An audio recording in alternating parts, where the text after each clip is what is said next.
Est-ce que ce n'est pas déjà trop tard lorsqu'on a cette détresse respiratoire? Est-ce qu'on a un espoir de guérison? Alors, j'ai envie de dire que l'espoir de guérison dans le cadre du coronavirus dépend, comme il a dit le docteur Diop, de l'état sous-jacent du malade, des maladies qu'il avait déjà. Mais d'une manière générale, s'il est pris en charge assez tôt, il a peut-être une chance. Mais quand je dis assez tôt, c'est intubation, ventilation, avec toutes les conditions idéales qu'il faut. Alors, le cas de l'Afrique est un peu compliqué parce que avant de venir, j'ai essayé de voir un peu le nombre de lits de réanimation qu'on avait dans chaque pays. Et je peux vous dire que ça fait un peu froid au dos. Parce que dans un pays comme le Cameroun, on a 24 lits. Sur tout le territoire? Sur tout le territoire, 24 lits. Dans un pays comme la Centrafrique, on a 0 lit. C'est-à-dire des lits avec des assistances respiratoires, quoi. Oui, alors quand on dit assistance respiratoire, ce n'est pas tout, parce que ça ne suffit pas.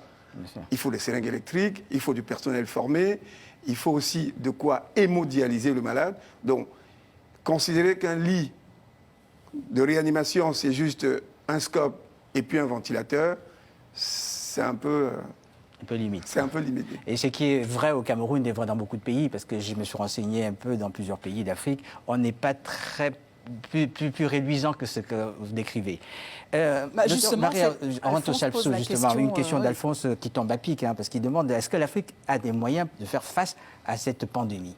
Alors, c'est vrai qu'il y a le côté noir de la réanimation qu'il ne faut pas négliger, je veux dire, mais tous les patients n'arriveront pas en réanimation. Il faut rappeler que c'est en gros 5% des patients atteints. Voilà, donc ça c'est quand même important à redire.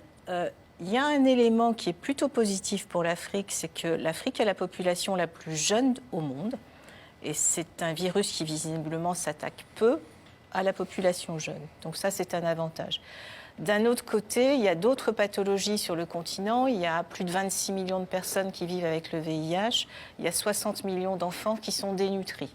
Donc tout ça, c'est à mettre un petit peu dans la balance. Donc c'est un peu compliqué de tirer des perspectives sur la situation. Alors il y a d'autres personnes qui disent aussi ce sont des virus saisonniers hivernaux, ce qui est vrai pour la plupart des coronavirus. Mais quand on regarde le MERS-CoV s'est développé en Arabie Saoudite. Donc on ne peut pas trop compter non plus, il faut attendre, on ne peut pas faire trop de perspectives. Mais il y a aussi des pays qui ont fait face à des choses très graves, qui sont Ebola, où on avait 50 à 60% de mortalité, et des pays comme la Guinée ou la RDC, qui sont des pays très pauvres, se sont quand même bien défendus contre ces pathologies et ont réussi à faire face. Et je pense qu'il y a quand même, dans certains pays, des réflexes de santé publique qui sont déjà inclus et qui peuvent aider à lutter contre cette épidémie.